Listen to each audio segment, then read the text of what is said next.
What up, fish peeps?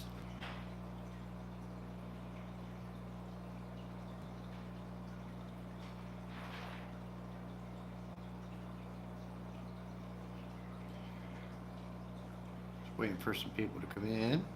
Everybody's over watching KJE because he decided to do a pop-up. Didn't pay attention to the schedule, KJE.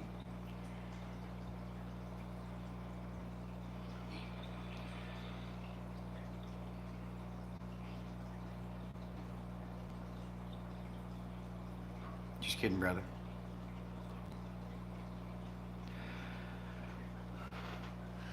So the topic of this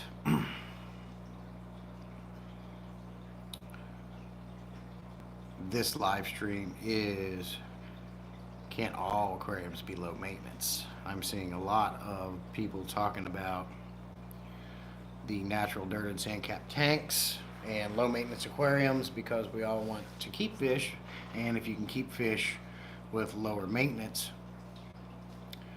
why wouldn't you want to do that, right? Hey Kara, good to see you. Thanks for coming in. Appreciate you stopping in. So yeah, why wouldn't we want to keep low maintenance aquariums? It's nice. MS, good to see you. Appreciate you coming in. It says good morning. 6 a.m. in Singapore at the airport going for a holiday party. That sounds nice. 6 a.m. That's early, buddy. I get up at 5 a.m., 6 a.m. every day for work, but you're getting up early to go have some fun, so that's sweet. But we're gonna wait for some more people to come in, and then I'll talk about the topic of this live stream.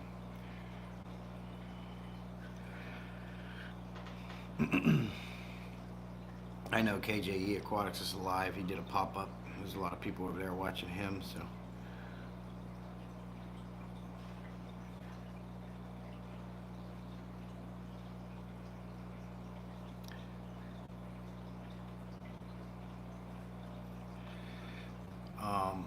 Saturday, my next live stream is going to be, this is another vertical stream I'm doing. Saturday, I'm going to be getting back on StreamYard. And then if you guys seen my channel, I have on May 14th, on this live stream, Tanking Tuesdays, I'm going to have a special guest. And that's going to be really fun. Hey, Rosie, how are you? Appreciate you coming in and hanging out. And let me know if you guys can hear me okay. Is the audio visual good? I know the visual is good, but how's the audio? I'm over here talking, and I don't know if you guys can even hear me that well yet.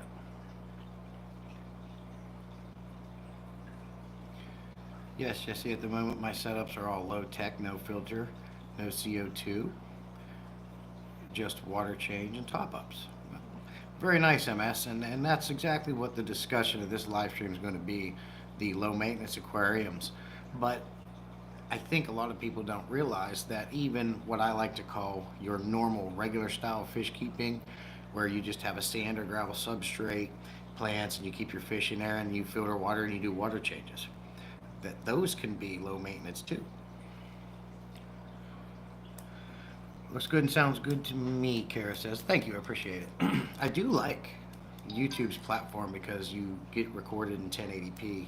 You can do that with StreamYard, but you have to pay extra for that. So I kind of like how this looks. And the vertical streams are cool too, because let's face it, most people are on their phones anyways, right? And what's cool about the vertical live streams, it gets out there into the people's shorts feed. There's Ross, good to see you. Appreciate you coming in there, buddy.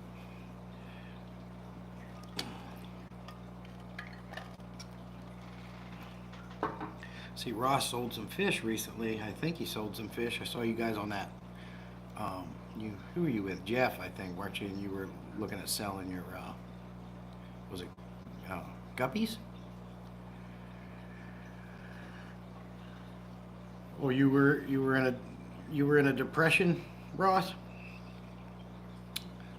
I'm glad you recharged from that.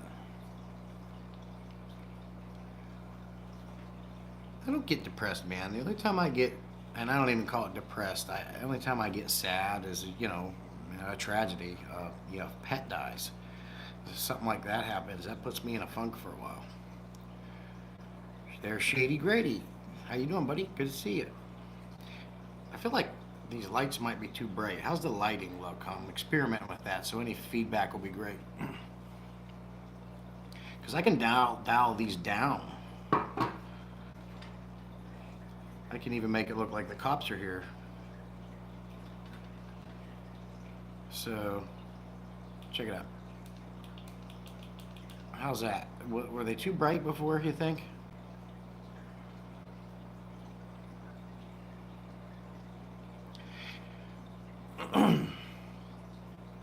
Another thing about StreamYard is you can have somebody come up just by sharing a link in the chat. That's a lot quicker when you're using YouTube.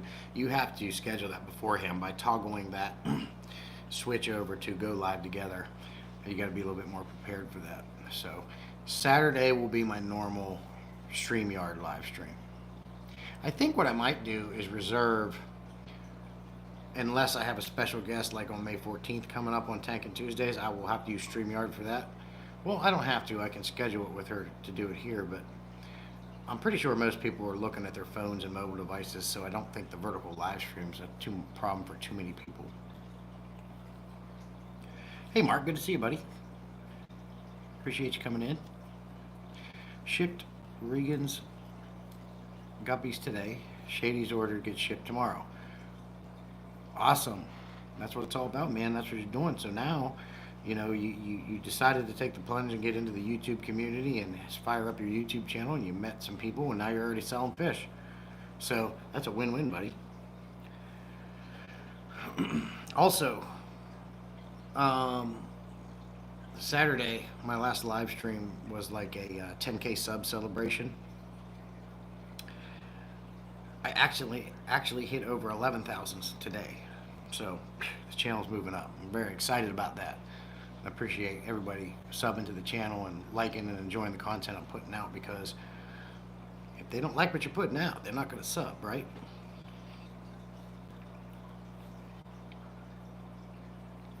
Once we get some more people in here, we'll talk about this live stream's discussion, and that is, can't every aquarium be low maintenance? Not just the low maintenance, filterless, dirted style methods, and there's other methods out there. But I usually bounce off the dirted sand cap tanks that are filterless and plant controlled. But I think what a lot of people don't realize is that all aquarium and fish keeping methods can be low maintenance. It just depends on several factors. Only 3 likes and 8 people in chat. Hit the 3 little buttons. Thank you, Ross. I appreciate it. I think most everybody's over there watching KJE right now. I popped in before I started my live, and there was like 25 people over there. So KJE's popping over there. Yeah, 11. I'm going to wait until that number at least gets in the 20s before I start discussing the topic of this live stream.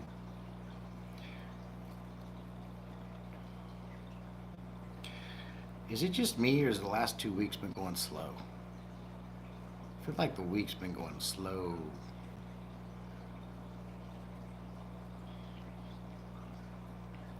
So I do have 10 people in here, so I'm going to ask you guys a question. I already know where MS stands, but what is your style of fish keeping? Do you like to have the dirted sand cap plant controlled filterless tanks that are lower maintenance, or are you one to keep an aquarium where you have to do your water changes and you have canister filters and hanging the back filters and you just have a sand substrate and you just keep fish?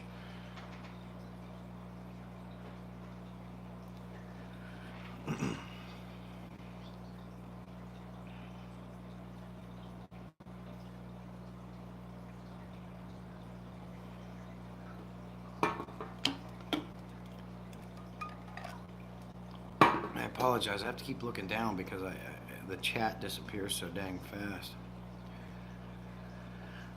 I can put it up here on the live chat.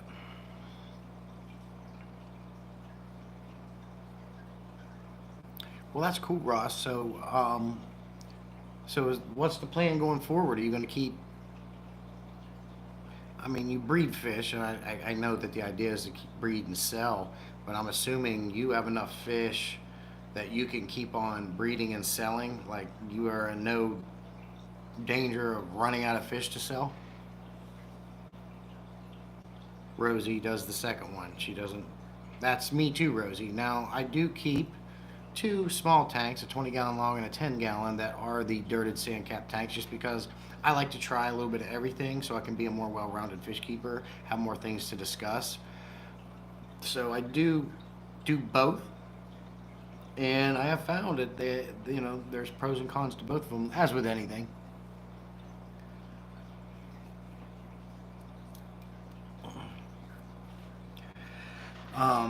Particularly, obviously, the dirted tank, when you have organic soil and you cap it with sand, it really, you have a lot of nutrients and fertilizer there. And when you cap it with the sand, that stops that dirt from leaching up into your water column, and it also provides a continuous fertilizer for your plants to grow. Therefore, you don't need to add any fertilizers.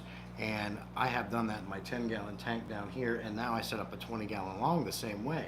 And since I have done that in those type of tanks, doing that fish keeping method, I have never had such beautiful green lush plants.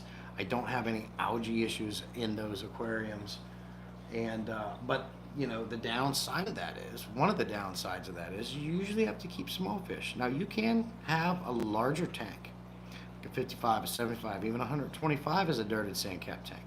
But you just have to make sure that you don't have any fish that interact with the substrate a lot, because if they dig that sand up and they get down into that dirt, it's going to leach up into the aquarium and you're going to have a dang mess.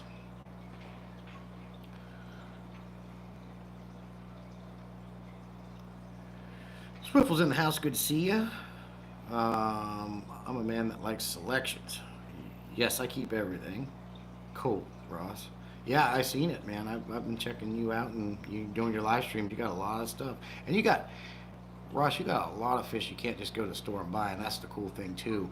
I think it's nice to have somebody, if they're local to you, or even as the fish family, we know somebody that has different fish that's available outside of the norm. Because to be honest with you, you get bored of it after a while. I'm tired of getting the cookie cutter fish. If I set up another tank, I want something different with different colors, and you definitely got that going for you. Appreciate you coming in, Swiffle. Yes, I do. I have a bowl with a few shrimp.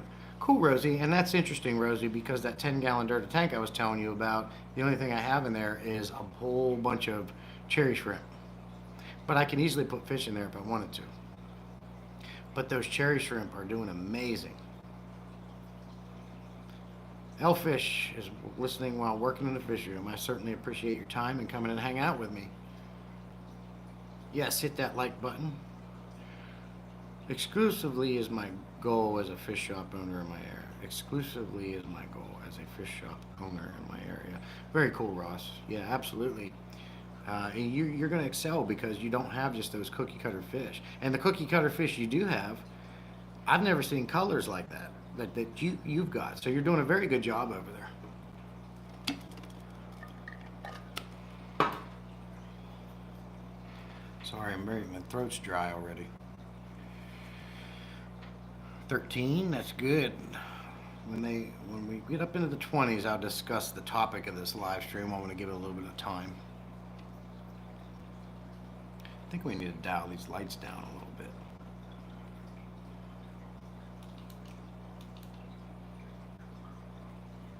Is that better?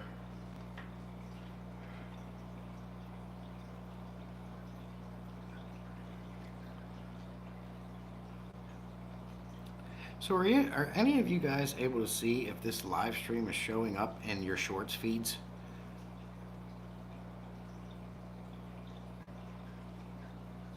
Because I tried on Saturday to check myself and it wasn't showing up in any of my short feeds. Hey lady, good to see you. Lady Diane, stopping in to say hello. And I am working on a video right now discussing just the topic of this live stream here as well. And of course, you want to look out for that video when it comes out. It's going to be Saturday at 11 a.m. That's when I put my videos out. And as always, I like to do my humorous intros. And this was a good one. So keep an eye out. Saturday at 11 a.m. when my video comes out. You're going to laugh. I guarantee you're going to laugh. And if you did truly laugh, I want you to put in the comments that you did laugh about it. Swiffle can you talk sometime in the near future on fish room air pumps and what to look for? Absolutely, Swiffle. Absolutely. I'm not a fan of sponge filters, but I do run sponge filters, and I got some running in here now for different reasons. And it's not just sponge filters. Obviously, you can use them for air stones, but I'll definitely talk about air pumps and the different uses and what to look out for in my experience with the several different ones that I've used. And you'll actually be pretty surprised of my favorite one so far. And I've used anything from the Fluval air pumps to the Tetra air pumps. I've got those cheap ones from Walmart, which actually those cheap ones from Walmart are a pretty good little air pump. And actually I watched a video from Boss Aquatics, and you'd be surprised because he uses one air pump to run multiple tanks, and you wouldn't believe the one he picked that's the most reliable, that has a good air pressure to run a bunch of tanks at one time.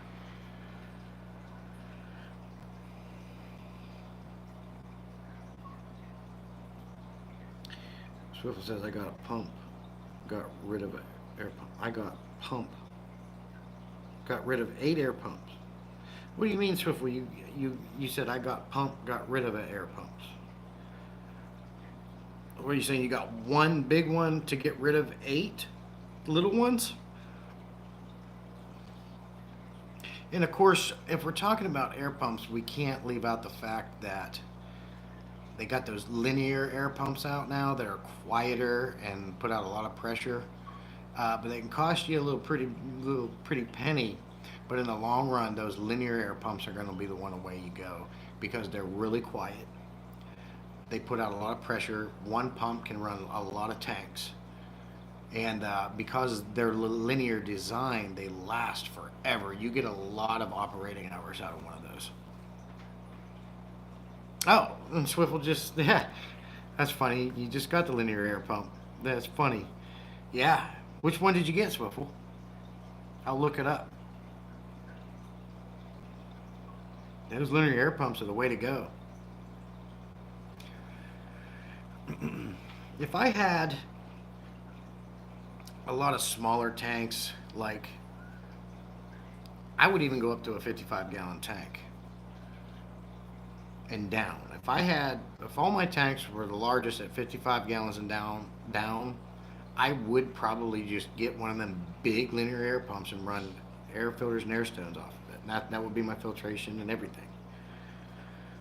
But once you start getting up into 75s, 125s, I like my canister filters. But I do have a Fluval 407 running my 55 Tiger Barb tank back here. I like my canister filters, man. You got a lot of options when you're talking about canister filters and media, and I love them. There's a lot of power there.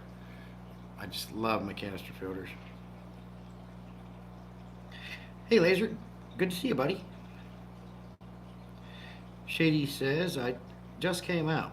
I have had my linear Genco 80 for 30 years. Wow. 30 years and it's still running strong, huh, Shady? Shady, now that's been running for 30 years. Did you see a decline in your air pressure, or does it seem to pretty much stay the same? I still got hang on the back on larger tanks along with canister filters and sponge filters. Okay. Canisters are my favorite form of filtration. I am not a fan of sumps. I know all the perks of having a sump, but I just can't get into them. And I know you don't even have to drill the glass. You can have the pipes coming down just like the hoses on a canister filter. But I just like my canister filters. They're basically little sumps under there that are much easier to manage, much easier to move. There's pros and cons to everything, of course, but I'm not a fan of sumps.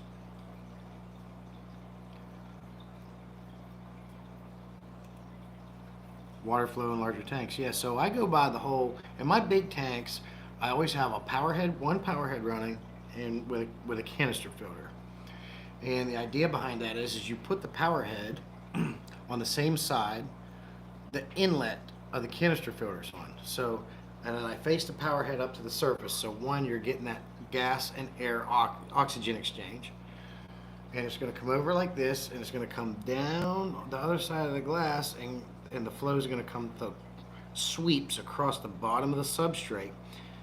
And I do this method in almost all my tanks because it keeps the substrate clean. One of the reasons I can get away with doing water changes and maintenance once a month, because it's pushing all that uneaten food, detritus, malm, dead plant matter over to the inlet, and the filter takes most of it out.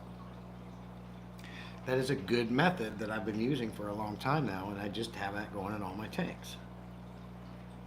It works.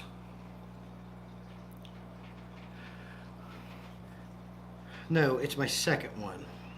It's the same power as long as you clean the air filter. I also use canisters and hang on the backs and power heads too, depending on the fish. Rosie says I have different forms of filtration, but my canisters are my favorite because you don't have to clean them. Yeah, Rosie, exactly. And that's another reason why I like my canister filters. I go over half of a year and I don't have to clean them. And I just actually checked. I'm at my 6-month mark with my canister filters the last time I cleaned them, and I checked them and they were fine. I'm pretty sure that I'm going to be able to go 7 to 8 months this time. But regarding that, Rosie, I do recommend that when you do have to crack them open and clean, and you may already do this, I don't know, when you clean that thing, make sure you do take the motor off, and you clean that impeller. And while you have it apart, go ahead and get your food grade grease and lube all the seals. A lot of people badmouth canister filters and they leak. Well, when's the last time we took it apart and lubed the seal? Fluval recommends to do it a couple times a year, if I remember right. I do that just because it makes me feel better. You've got to keep those seals supple and pliable. The minute they get hard and start cracking, you're asking for leaks. So even if you want to do that once a year, that's fine. A lot of people don't do that, and then they complain they got leaks. Well, there's your problem. Lack of maintenance. So once a year, when I take these things apart, I also lube them seals up.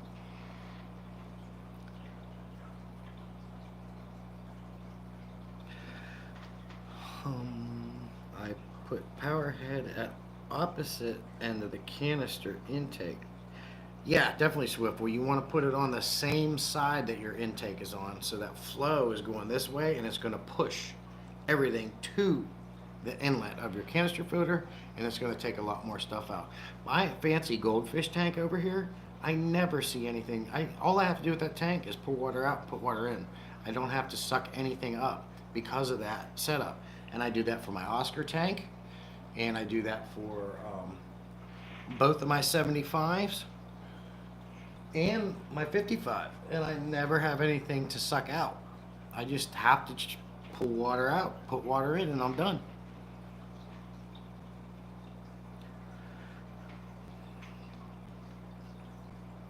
Shady says, I use canisters just for biomini material, not filtration. Absolutely, Shady, but while you're in there, right? That's great. I love that idea. This is a nice thing about this hobby. You can do whatever you want the way you want. And that's great what you're doing.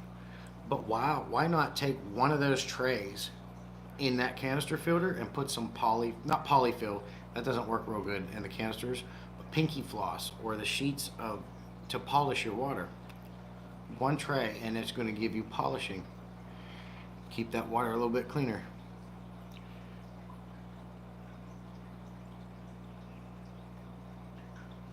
Hey, Price Tag, good to see you, buddy. Appreciate you coming in. I always feel bad looking down, but I've said it enough. You get the idea.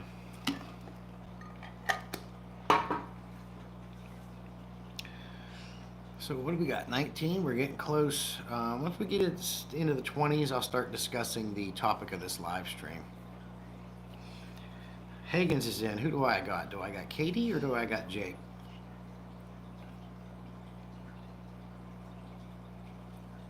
I found another tank this weekend on the side of the road, 40 gallon brace. Swift, well, you're like me, and that's like Christmas, man. Around here, I've got so many tanks for free. Usually it's a 10 gallon, though. I got so many 10-gallon tanks for free. I got one, two, three, four of them for free alongside the road, just like you. Hey, one of my favorite things about a 10-gallon tank is a quarantine tank. They make great quarantine tanks because I'm a big fan of the API medications.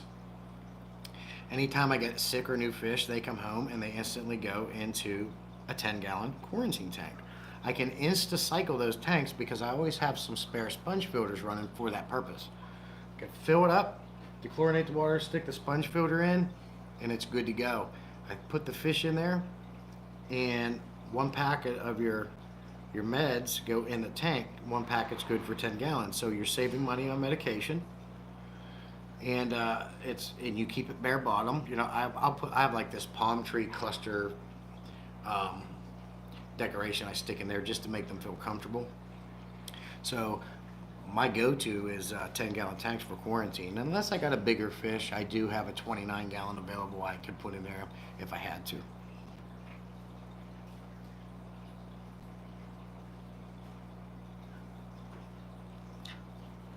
Both, Jake. Both. Well, cool. I appreciate you guys coming in. Swiftle says, I keep extra sponge filter in the community. Yeah, exactly. So that's Swiftle. You and I are on the same page tonight, man. I do this. I got in my 125-gallon community tank. That's where I keep them. Same thing. Insta-cycle those aquariums. And then you don't have to worry about, you know, if you need to quarantine for an extended period of time, you've got a cycled tank. It doesn't, we're not worried about it being a newly cycled wheat tank versus an established mature tank, because they're only going to be in there for maybe a month at the most. Unless they have a serious issue, they might be in there longer, which I've had to take care of in the past. But yeah, it works fine for that.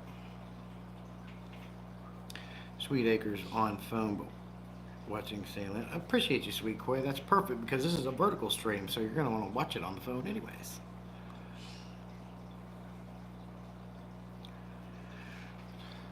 So we got 17. We were at 20 for a little bit. We dropped to 16. I'm going to go ahead and just start the discussion of this live stream, and that is, if you read it before you come in, can't all aquariums be low maintenance? Before I continue, I want to ask everyone in here, what do you think? Everyone's talking the rise of everyone looking low maintenance aquariums. How can I keep a low maintenance aquarium? People want to keep fish, but they don't want it to be a chore. They don't want it to turn into another chore to do. They just want to enjoy it. So they get on Google and they start looking up, how can I keep a low maintenance aquarium? Well, one of the first things that's going to come up is these dirted sand cap filterless plant controlled tanks. And those are definitely low maintenance. But can't every aquarium be low maintenance? Give me your thoughts on that before we go any further.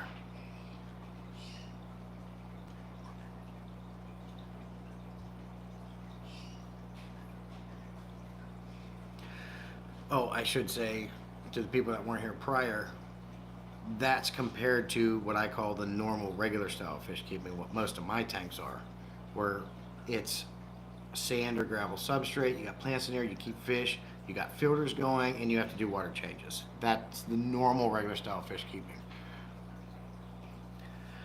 Swiffle says, depends on what you call low maintenance. Well, low maintenance, Swiffle, is just like what I said, where you have your dirted sand cap tank that's plant controlled. You don't even need a filter because your plants are your filter. And of course, your plants are getting all that good nutrition from the dirt. So you rarely have to do water changes. I'm running 2 of them right now where the nitrates barely go above 5 ppm.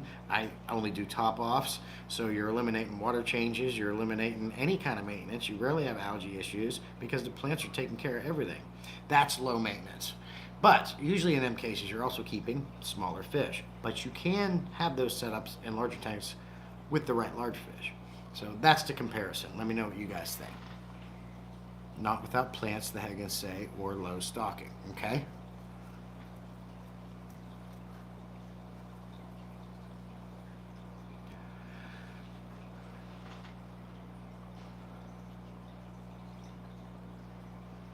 No Mbunas. Swiffle, I got an overstocked 75-gallon Mbuna tank, and I only do water changes once a month. And they're pounding babies out. They're colorful. They're energetic. I haven't lost an Mbuna, and I can't even remember. Bog systems if you can't have plants in the tank. Okay? Swiffle says in a dirt. Oh, yeah, I got you. Definitely no. That's one of the factors. You know, when you're, if you want to do the normal regular style fish keeping, or if you want to do the low maintenance aquariums, you definitely can't have fish that interact with the substrate like any cichlid. It's just not going to work.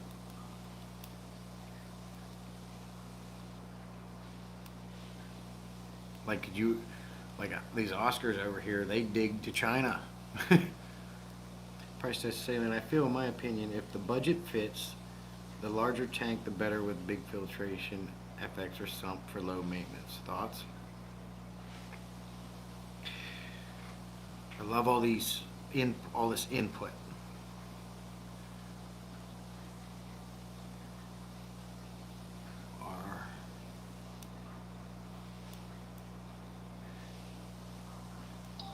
What is an EBJD? You talking about a Jack Dempsey?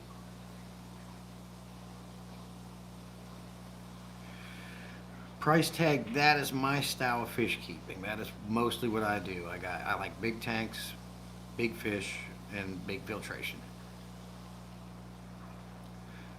But the larger aquarium you have, the less maintenance you're going to have. So you're one up right there in line with what I'm going to discuss. Lady says on low maintenance tanks, no filter, no heater, heavily planted, minnows, shrimp, doing amazing. Absolutely, that is a low maintenance aquarium in the raw. Is it? Do you have it dirted, lady? Is it a dirted sand cap tank? Oh yeah, you're on the right track. The bigger the tank, the less maintenance. The smaller the tank, the more maintenance, just because of water volume, surface area. The less surface area, the less water volume you have, the more crap builds up easier. The more space you have, the more room for error, the more room for places to go. An 8-gallon, that's interesting, an 8-gallon dirted sand cap tank, heavily planted. You probably haven't done a water change in that tank in ever, maybe just some top offs, I'm assuming. And see, I test all my tanks weekly, so I know what my water's doing.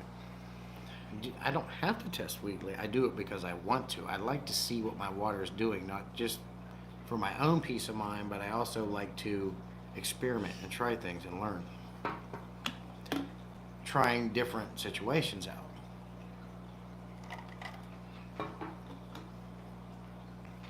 Top off only 6 months now. Cool. That's the same way with me with my little 10-gallon dirted tank right down here and my newly 20-gallon long dirted tank up here. I just set that up and insta-cycled it using a spare hanging and back filter that I had running and sand from my long time running Oscar tank.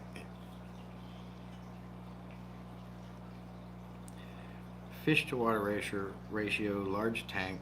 Don't matter if it's plumb full of fish, but we're on the right track, I believe. Yeah, obviously, the more fish you have in a space, the more waste you're going to have, the more ammonia buildup you're going to have. But does that necessarily mean you have to do more maintenance? I ask this because this right here, this 75-gallon Mbuna tank right here, as you can see, is overstocked with Mbunas, and they keep coming. The only thing I have in here is some Texas Holy Rock, and that's Java Fern. That seems to be doing okay because I naturally buffer that pH in that tank, and I do add cichlid lake salt when I do water changes, but I only do water changes once a month. And what is the highest my nitrates get in that tank? You guys guess. You tell me. What do you think the highest my nitrates have been in that 75-gallon overstocked Mbuna tank? It is filtered with an FX4, and I have a Fluval AC110 hanging in the back as backup.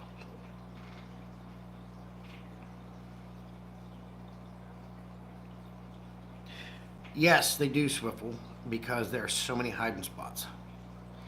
Those little baby Mbunas are tiny, and they can get into the smallest little holes in that holy rock. And then by the time they can't fit in there anymore, they're big enough to hold their own. I'm actually running out of room. I'm going to be moving them to a 125. So Craig's Catfish needs to send me some of that holy rock he just got and put a short out on. Send it to me.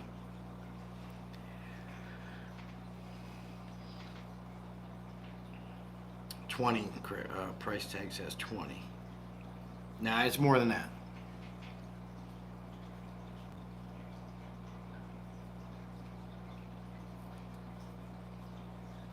And there's next to no plants in that tank.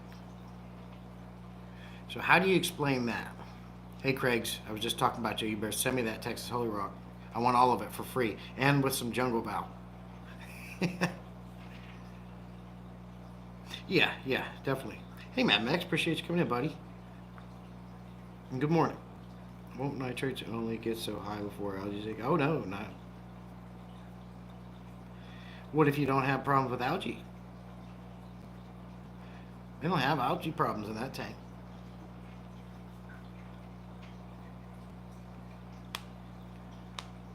Nitrates will climb if you, in that kind of fish keeping method, if you have overstocked aquarium, overstocked fish, and you have high nitrates, maybe you feed too much, or well, that's one thing I got going for me.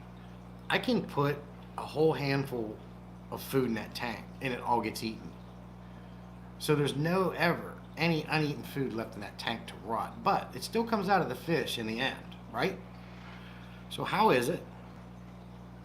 Oh, Craig, you need to understand, Craig's Texas Holy Rock is my favorite hardscape. I love Texas Holy Rock. The Holy Rock I have in this tank, I got in a deal with a 125-gallon tank. I want more so bad. I need more because I'm going to be moving them to a 125. So how can I have an overstocked 75-gallon Mbuna tank that has minimal plants and get away with doing water changes once a month, and the highest my nitrates gets is 80 ppm?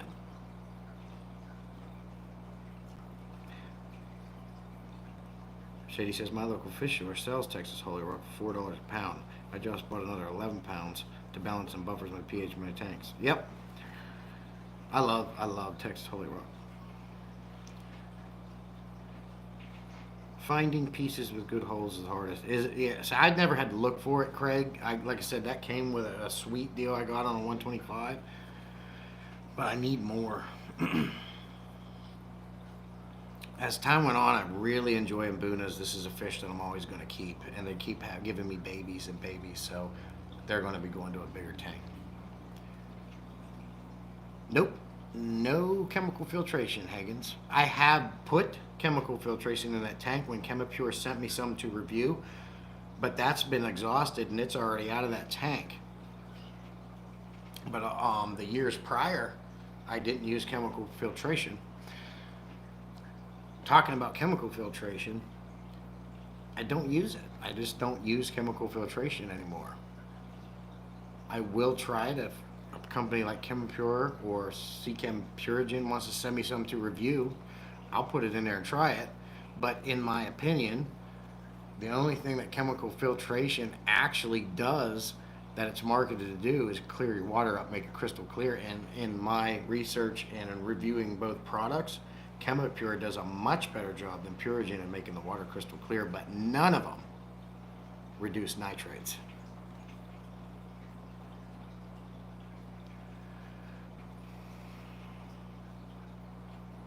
Swiftle's got family in Texas. I got all mine from fish trades to the shop. It saved me a lot of dollars, as there must have been half of a ton on the floor. That's awesome, Craig. You got a sweet deal there, buddy. I'm jealous. The substrate is just, when I set that tank up, I got the sea carob cichlid sand that helps you. It's got the nitrifying bacteria and it helps buffer pH, but that's well exhausted. So it's just a sand substrate.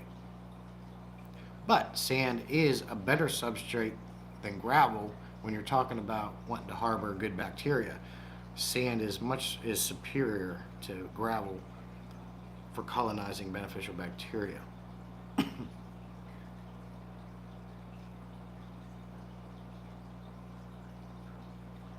Yeah, they start off white, Craigs, but after being in the tank, they come out. I got a trick for that, Craigs.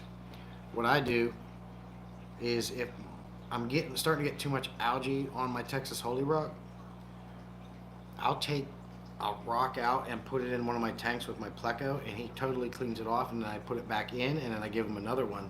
So it feeds him, and I get a free cleaning. There's Adam7. Just popped in to say hi, Jesse. Pretty late here. Have a great live. Appreciate you dropping in, buddy. Go get some sleep. Understand you. Price tag says, do you feel chemical filtration as money's going, or more so to each their own? Price tag, like I was saying earlier about it, I feel like one of the things that chemical filtration boasts is when you're talking about Seachem Purigen and Chemipure. Chemipure uses a high-grade resin in combination with a high-grade carbon, and they put those together. And it's great for removing toxins, heavy metals, odors, and it's said to reduce nitrates. Same goes for Seachem Purigen. Carbon does not lower nitrates, but does everything else. The first two will do. In my reviews, in my experience, and my research, I have found that the only thing that any of these chemical filtrations will actually do is make your water crystal clear. And Chemipure does a much better job than Purigen at it. And I had tripled the dose of Purigen and didn't get the results I got with the Chemipure single dose. So they do make your water crystal clear. They do remove heavy metals and toxins, and they do help reduce odor. But none of them have reduced nitrates. So that part is a money-making scheme. But they do everything else they say, in my experience. I don't use chemical filtration anymore. The only time I use it is if I was forced to dose one of my display tanks with medicines because I had an issue. Then I will go ahead and put carbon in, or Purigen, or Chemipure to remove the medications. That's the only time I use that now. Because I have established tanks, they've been running, they're mature. My biological filtration takes care of, I have crystal clear water all the time. I don't need chemical filtration. But I will say, when I put that Chemipure in this Mbuna tank specifically, the Chemipure Blue, I have never had such beautiful water. It was beautiful.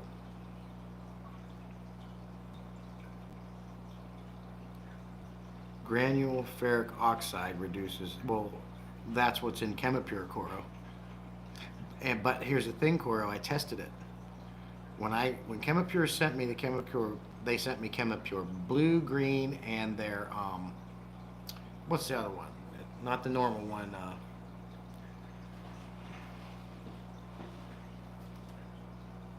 Elite, I think it is. I tested my nitrates before I put them in. My nitrates were something like 40, 50, or 60 at the time. I put a video out on it. A week later, I tested my tanks again, and it did reduce my nitrates down to 20. I have it all on video. You can see it. Shortly after that, I want to say the next 2 or 3 days after that, I tested my nitrates again, and they were back up. So it did reduce nitrates for a short period of time, and it went back up. Anaerobic bacteria. Yeah, we got all that. GFO reactors in salt water. They're so strong they're known for crashing your tank. Wow. Yeah, I don't know nothing about salt water. Adam Price Corps saying hello. The Sun. Hey Empire, good to see you. Appreciate you coming in. Oh, that's Jeff. That's right. I keep forgetting that, man. Scrolling all the sketchy streams. Yay. YouTube, congrats on figuring out the bug. It's good to see you, Jeff.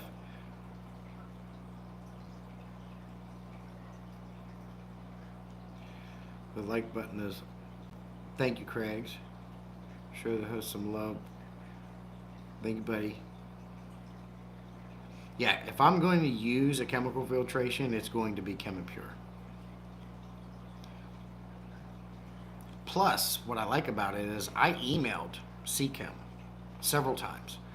Asked them if they'd be willing to let me review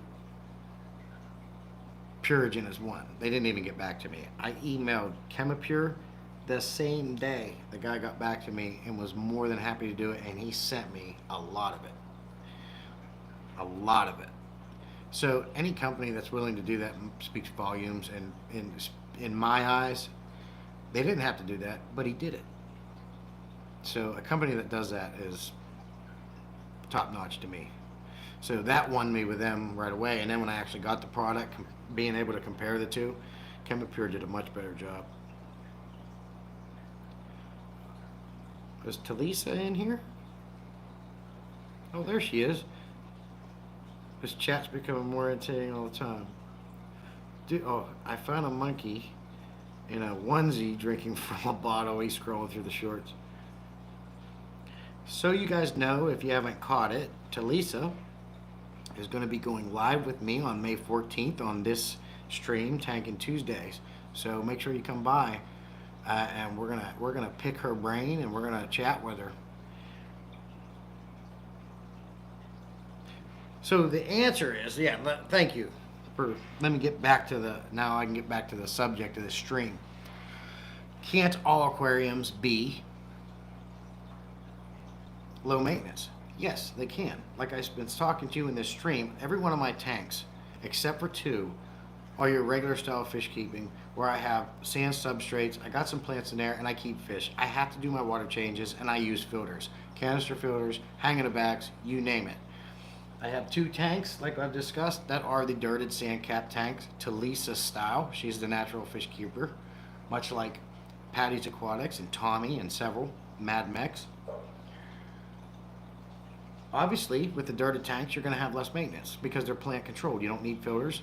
My nitrates barely get above 5 ppm in those tanks. Now, with my other bigger tanks, the nitrates do climb, but I also have a lot more and bigger fish in there. But I only do my water changes once a month. I could go longer, but I don't want to do that because at least once a month I want to refresh that water, get some fresh minerals in there, because we're not just reducing nitrates when we do that, we're putting fresh minerals in the waters for the fish. And I believe that's important. So I do it once a month. But every once a month, my nitrates only get to 80 ppm. And nitrates are not as bad as people once thought. Nitrates have to hit a value of 400 to 500 ppm before they even start to affect fish. That's a scientific proven fact. Nitrates are not as bad as people originally thought. But it's still not good to keep them in, I would say, 80 to 100 nitrates for a long period of time. But there's people that do it and don't have a problem. So for fancy goldfish, I got Snow King plecos that are a foot in here, and we all know how much plecos poop. I got these Oscars that are a foot. They're as long as they are tall, right? I got a community tank over there just full of many fish, parrots, and they all only hit 80 ppm, and I only do water changes once a month. How do I pull that off? How do I pull off a 75-gallon aquarium that's overstocked with mbunas, with just a sand, substrate, and regular fish keeping method? How do I do that? I do less. I don't meddle in the tank all the time. I'm not in there changing crap and constantly putting my hands in the tank. I'm not cleaning my canister filters and my filters every week or every 2 weeks. I leave it go. When I have to do a water change, I pull water out and I put water in. I don't even worry about sucking up all the uneaten food and poop because of various reasons. One, the most important thing, less is best. I don't clean my filters but every 7 months.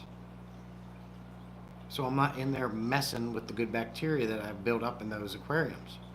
I'm not down there constantly stirring up the substrate in my aquariums or knocking plants out of the way and just messing with the ecosystem, if you will. That's the biggest thing I contribute that to. Less is best. I'm not always in there meddling and making mess and crap up. In addition to other things like I was discussing with Swivel earlier, I set my power heads up in the right manner so it takes most of the malm and uneaten food and poop towards the inlet and the filter takes it out. What happens to malm and poop, uneaten food, if you left it alone? If you take an aquarium and you left it alone for a year and never took it out, what do you think that stuff breaks down to? What happens to it? It essentially turns to dirt. It becomes part of the substrate, packed full of nutrients. Less is best. Leave it alone, and that's what I do. I think a lot of people get hung up and think they always got to have their hands in their aquariums and always doing something in there, and they do more harm than good. Before I go on, let's get caught up in chat here a little bit.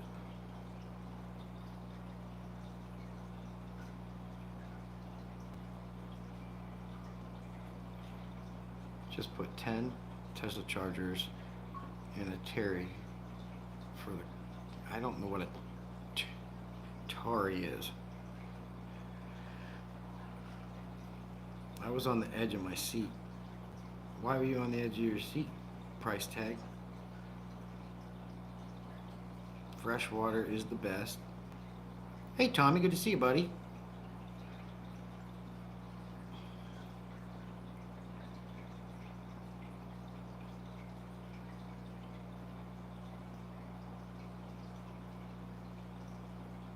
I love all this chat. I love it. It's starting to sound like my Mad Max knows less is best. Leave it alone.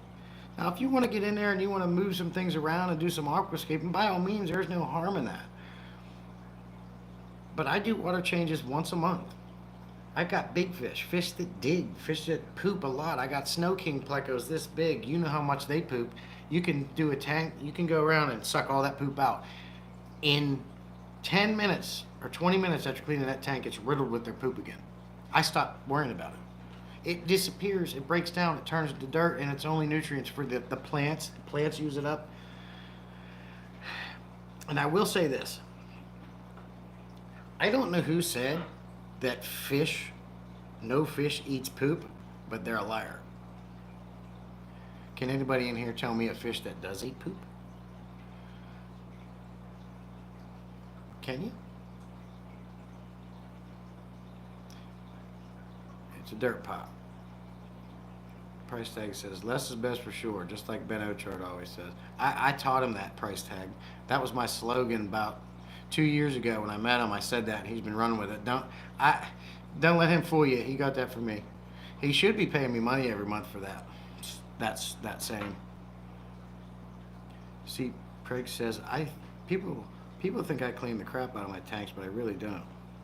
It'll take care of itself. Just leave it alone. I think some people just can't stand the way it looks, which is fine. If you can't stand it, that it might look a little bit dirty and you want to clean it out, that's fine. To each their own. You do what you want. But all aquariums can be low maintenance. It's just you got to understand how things work, and you got to just do less.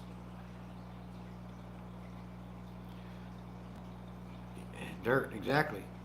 See, I'm lost.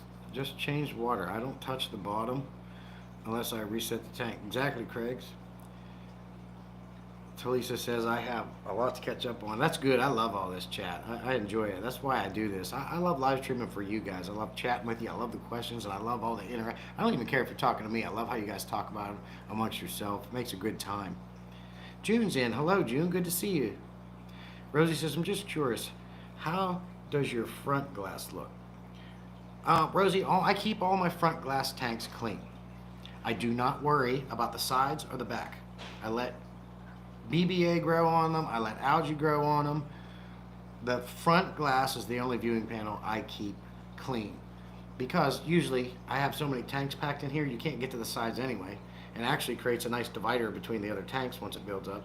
But I do have all my front viewing glass clean. I scrape that, and every water change I clean the glass too.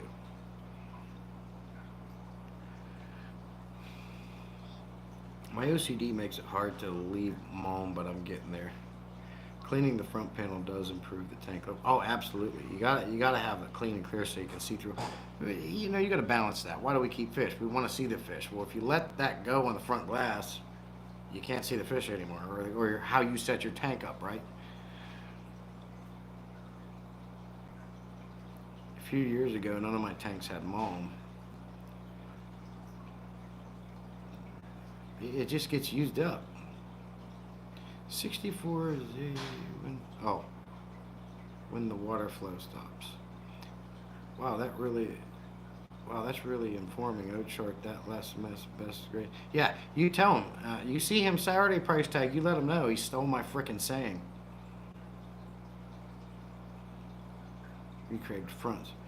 So basically, until the water level gets low. Shirley is in. Good to see you. I just found BBA in my electric blue Acara tank. That's going to be fun to deal with. Shirley, BBA is good for the tank. Any algae really is. I hate blackbeard algae. The reason why I hate blackbeard algae because it sticks on plants. I can get it off the glass. But once it starts building up on your plants, you might as well throw it away unless you can clip off what it's on, because you're not getting it off. This is why I want to go to the store and I want to bring home about 30 Siamese algae eaters and put a handful in every tank, because I hear that they're actually good at cleaning that stuff off. I'm not going to do the peroxide thing. That just takes too much work with all the tanks I have. I just let it grow at this point. I just scrape it off the glass and keep going. Now, if it does start taking over too many plants, I'll deal with it, because I hate when that crap grows on my plants because you can't get it off. And I got some beautiful plants in here kicking and I don't want them messed up. That could be my fault. And maybe you guys can help me with this. Lighting. 9 times out of 10, other than the excess buildup of nutrients, I think Tommy disagrees that nutrients don't contribute to algae growth, but I believe it does. I think once you have too many nutrients, such as your or maybe it was phosphates you were saying, phosphates and nitrates and all this stuff builds up, right? But lighting, number one reason that you're going to have algae is lighting. You're leaving your lights on too long during the day, or it's by a window. I don't have the window issue, but I may be leaving my lights on too long. They come on. I have them all scheduled to come on at like 7 in the morning. It is now coming up on 7. It's 12 hours, and they're just now starting to wind down. Do you think that's why? I always say, I've said it in my videos, you shouldn't have your lights on more than 8 hours a day. The lights are really for us, not the fish. Fish actually feel more comfortable, but they need that consistent day and night cycle too. Is 12 hours a day too much lighting? I mean, I'm asking that, and I kind of know it is already, but I like to see my fish in the morning, and I like to see them when I come home. If I did 8 hours a day, when I come home, they'd be out already. That makes it hard to make videos. That makes it hard to enjoy the hobby. What do you guys think? Is 12 hours a day too much? Now, mind you, I also don't have them full blast. All my lights are programmable, and I have them dialed down maybe like 60% white light and maybe like 30, 40, or 50% blue. And I don't leave the blue light on all night long. It goes off at midnight. So let me know. Because I do have too many algae issues in that 29 gallon and my 125 gallon community tank.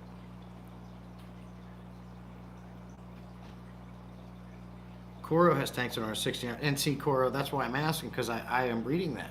And I think I watched a video Father Fish was talking about leaving them on that long for the plants.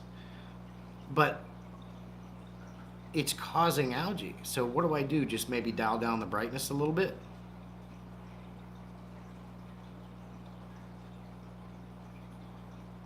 There's not a single nutrient that can't contribute to algae blooms in some way or another, too much or too little. It's all about balance. Right. I agree.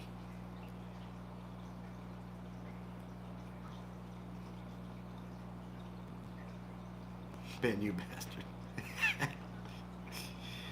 Shirley says, doesn't it take over everything? It's on my drift. It does take over everything. I can't stand it. I would rather have cyanobacteria in my tank. I know that's crazy to say than blackbeard algae because cyanobacteria, you can take your hose over it, it's gone. When it's on plants, just put the hose right down on the plant leaves, sucks it right off. But cyanobacteria is actually harmful in large amounts, and I'd rather have that in my tanks than BBA. And if you have to, you can kill it with erythromycin. Wednesday weekly cleans. It's hard to stream and have a light pattern. It certainly is. What kind of filtration are you using in that tank? Okay, they're talking. It's like big tufts that are brownish color. Yes. Yep, and they get on everything, and it sticks hard. I took a plant leaf out of my aquarium to see if I could save the plant, and I put it down on this glass table, and I took a razor from a utility knife and tried to scrape it off. It still wouldn't come off. So Coro leaves his lights on 16 hours a day. He must have a good balance. I'm assuming, Coro, obviously don't have algae issues? 6 or 7 is good, Craig says. Hey Ross, good to see you coming back, buddy. 6 to 8 tops, Tommy says. Craig's are on like 20 hours a day. Shirley keeps hers on 12 hours a day, except on their car's tank. It's really low light. The Hagens keep theirs on 12 to 16 a day. Talisa says, I like the Hygrolite. I turn it on 24/7 settings so it turns on early and shuts off late, but no algae because it replicates the sun. And that's what I do, Talisa. All mine are on a program, a 24/7 program. But I'm having algae issues. So maybe it isn't lighting. Maybe it's something else. What else could be causing this? I bought a phosphate or a TDS meter. I think the highest TDS I have in any of my tanks is 55 gallon, and it's upwards of like 300 and something, or 289 TDS in this tank. All the other ones are low.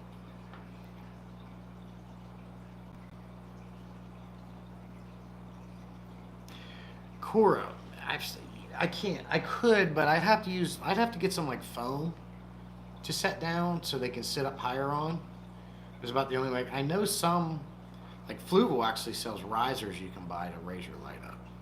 So that's a good thought. I didn't even think about that. Maybe raise them up a little bit. None of them are adjustable. I'd have to put like foam to raise them up, or maybe cut some small blocks of wood down or something. You think that'll help?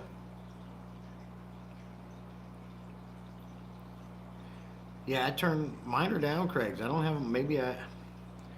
None of mine are blazing at 100%.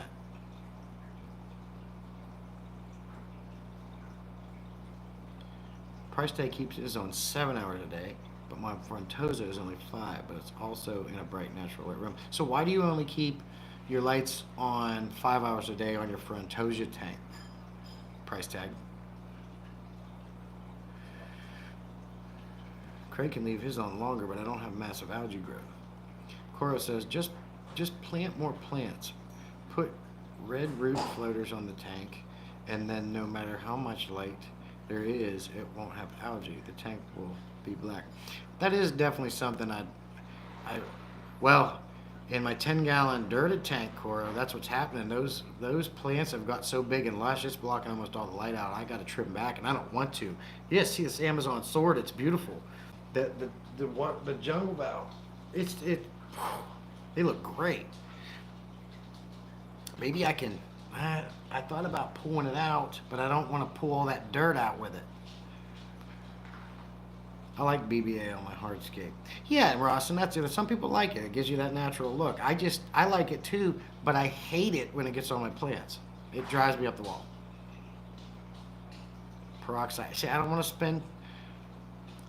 spend all that time peroxiding all these freaking tanks just to get rid of that algae.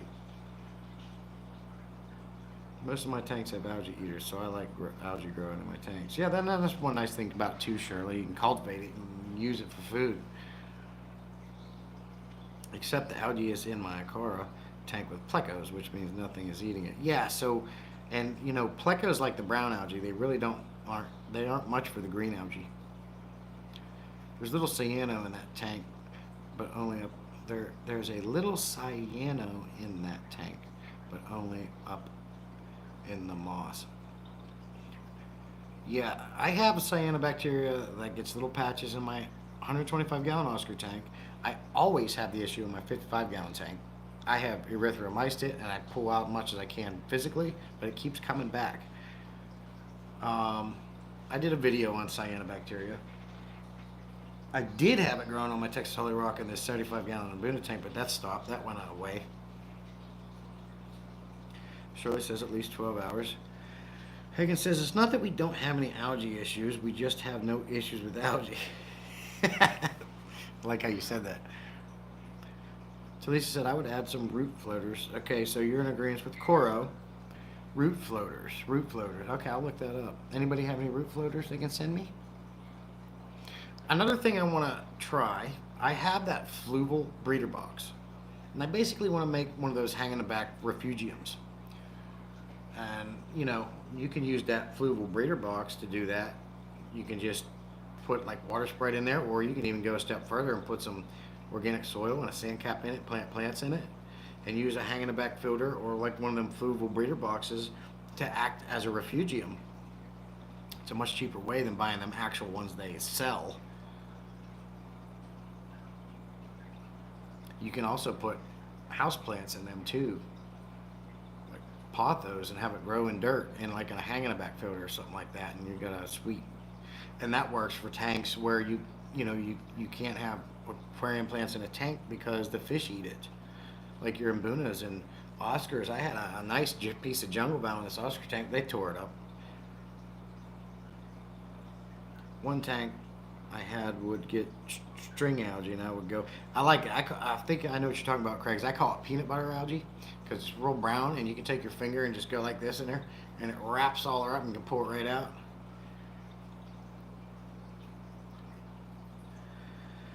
Shirley says my lights go on at 6 to 7 a.m. and they are programmed to go off at 9 p.m. I do not turn them off earlier. I do turn them off earlier sometimes, but it's never less than 12 hours. Okay, well that's what I'm at. A little over 12 hours a day, and I only have algae issues in really 2 tanks. So that tells me in those 2 tanks I must have more excess of nutrients. I only feed my fish every other day, so it's not overfeeding, and the food that I feed is high quality proteins, marine proteins. So the only thing I can think of is maybe once a month water changes would. One of the downsides of that is you're not getting some of them nutrients out and replacing them. But I don't have any issues with my tanks. I don't have any disease in my fish. Rarely. I get it. I'm not saying I don't, as I do, but it's rare. I don't know. It's also really low nutrient setup. Sponge filter, distilled water, peat moss and cocoa coir. I think you say that. Substrates, and then the light is like 2 feet above the tank to make room for plants and moss. Okay. I have found that areas with high flow attract PBS. Look in your tanks and see where it's growing. Okay, Shady. Well, there's really not a lot of flow in my 125 gallon community tank where I have more algae issues. I don't have a power head running that tank because the angelfish in that tank don't do good with flow.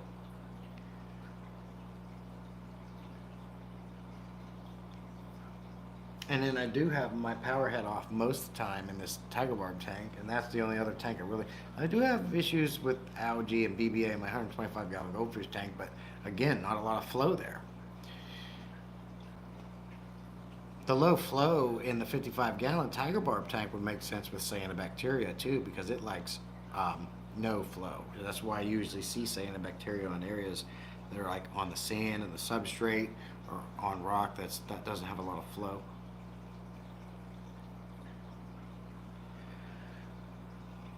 That's my carnivorous bog tank, mostly for the plants. There's a few call endler females in there.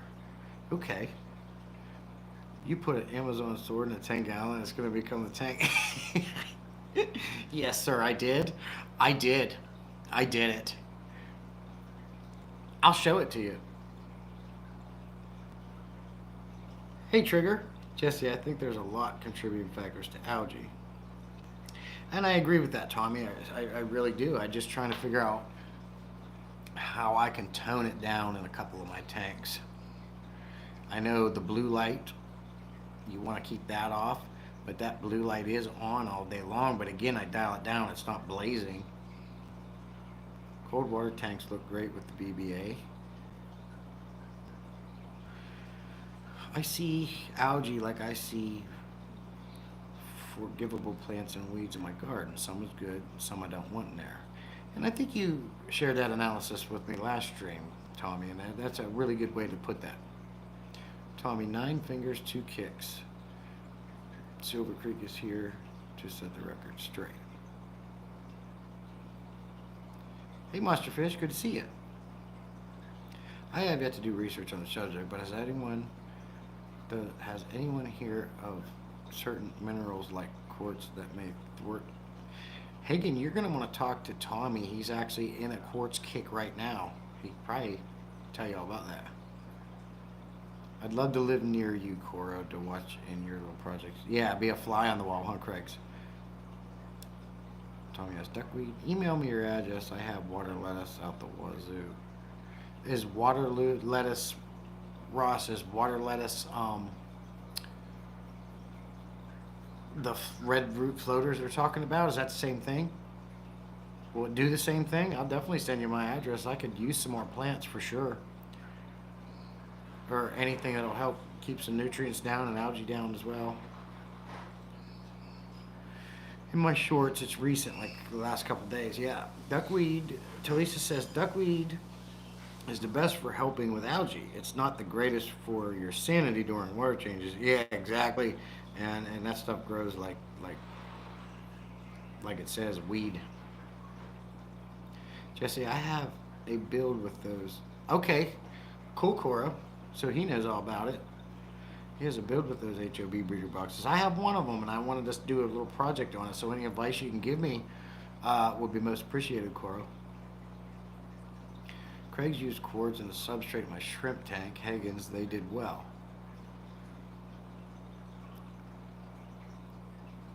Craig's and lots of green algae. Ross, if you're on Facebook or Instagram, message me on there so we can talk and I can share you my email address. A lot of green algae grew on the quartz. I have a bunch of different plants in the top of both of them. I have a bunch of different plants in the top of both of my side-by-side 55. I love the look, and the roots are growing way down the tank. Me too, Shirley. I like that look too, but I use water sprite. I have a lot of water sprite that does that same thing, and I love water sprite. It's easy to grow. You get lots of it. You can break it up, put it in another tank. But I have noticed with the brighter the light, the faster that water sprite grows. I got a huge chunk of water sprite in a 29 gallon I'm looking at right now. It's beautiful. Turn them into a filter with K1 moving bed media and then with the aquaponics pothos and everything like you're saying. Okay. I'm just going to come over to your channel and watch some of your videos on that and check that out. There's Mayhem and Miracles, the legends. Good to see you. Appreciate you coming in. Appreciate you sharing me out. And the like. What is all this?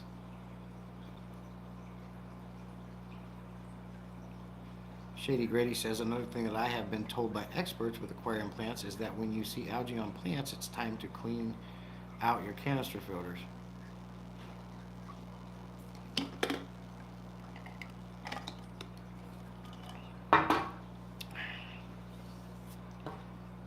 I've never heard of that one. But we're learning together and every day. So, anybody in the chat, is that true? Have you ever heard of that?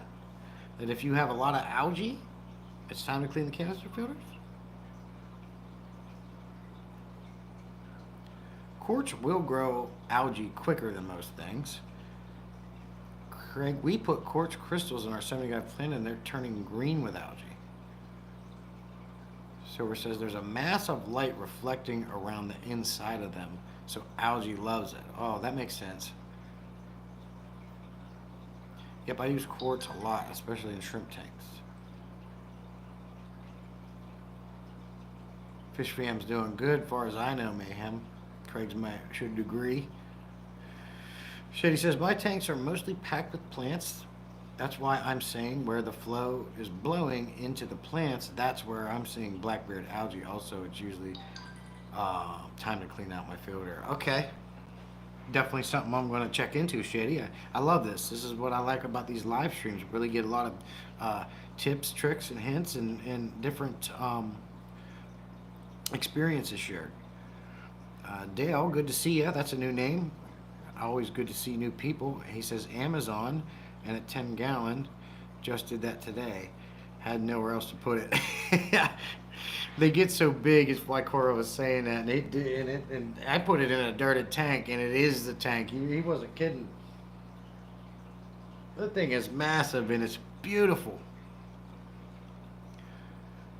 And it's definitely, I'm growing that Amazon and a dirted setup better than any tank I've ever had Amazon swords in.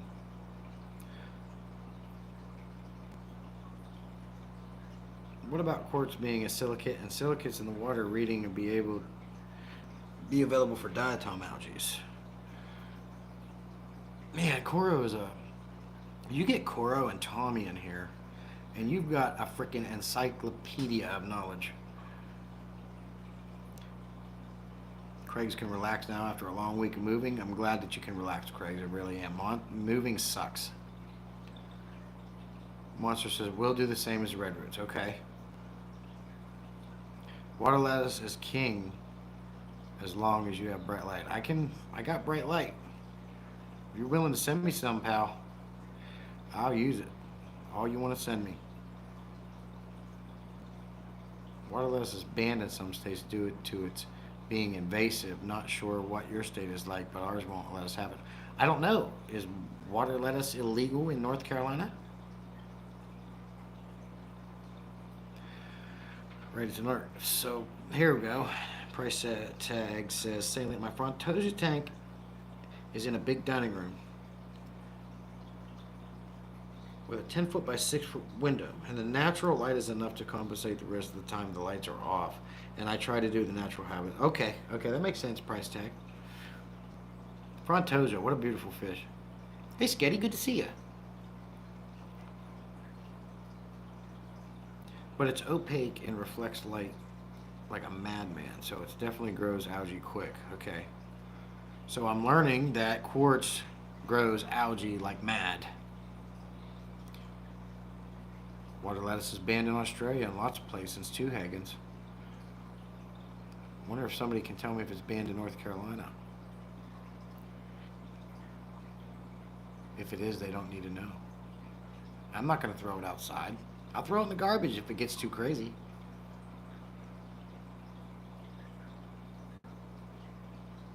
Quartz reflects light, Ross says. Most substrates are quartz, but just painted. Yeah, me too, Mayhem. I love having all this chat. I love it. Makes me wonder what kind of minerals are in the place-in that we use for substrate. Higgins, a word on place-in. So we all know place-in is a cheap way to make a substrate and a natural-looking substrate. It's got a darker tan coloration to it, but we also know you probably got to clean that for half of a day until it actually comes clean. So when you put it in your tank, you don't have a dirty, dusty, foggy mess that takes forever to settle. I found an alternate, and if I don't know what your my version is Tractor Supply. Tractor Supply here sells an all-purpose sand. In this all-purpose sand, it's cheap as well, But what's cool about it, it has a different tan color, but it has a little bit larger pebbles in it. So you're kind of getting that sand and pebble mix. And a lot of people like to have that kind of substrate. And after a couple rinses, it's clean. It's not near as dirty as play sand. Now, I think a lot of people like your Menards in different states is like my version of Tractor Supply. You definitely want to look at that all-purpose sand if you're looking for a different look, where you have a sand, a little bit like a pebble, larger pebbles in there to give you a different look. And it's much easier to clean, just as cheap.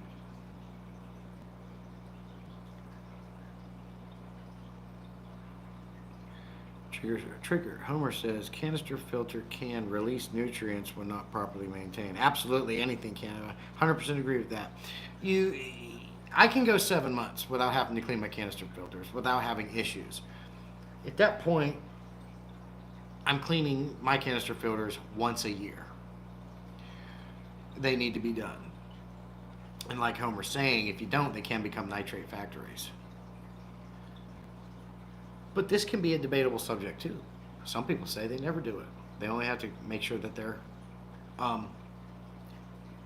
impeller's clean, so it keeps pumping. Because a lot of people will say, don't clean it, because you're creating good bacteria in there, nitrates, and all the stuff that's in there that eventually breaks down, much like in your aquarium, becomes almost like it breaks down and turns to a dirt, nutrients for your plants.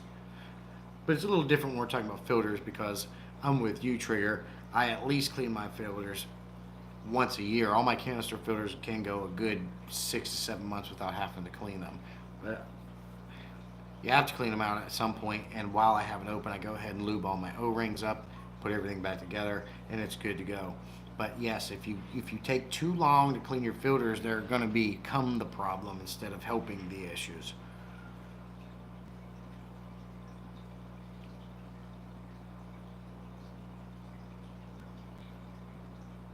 Amazon in a tall tank is best. Well, I think too, Ross, wide, like 75 gallon would be a great tank too, because you got what, 21, 22 inches, and you got that extra depth, because they get just as big as a round as they do. They can get. It's just a big plant. Please, Sam. Hit the like. Appreciate all the support here. Kara says pool filter sand works well and rinses quick. Oh yeah, Kara, that's what most of my tanks are: sand, black diamond sandblasting sand, and pool filter sand.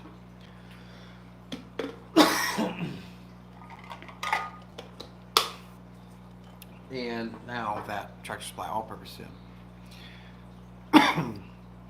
I have seen several times where people were dogging black diamond sandblasting sand, and that kind of doesn't irritate me, but it makes my skin crawl when people say that, because, you know, I've talked to Ben Ochart about it several times too. There's nothing wrong with using black diamond sandblasting sand if you want that black look.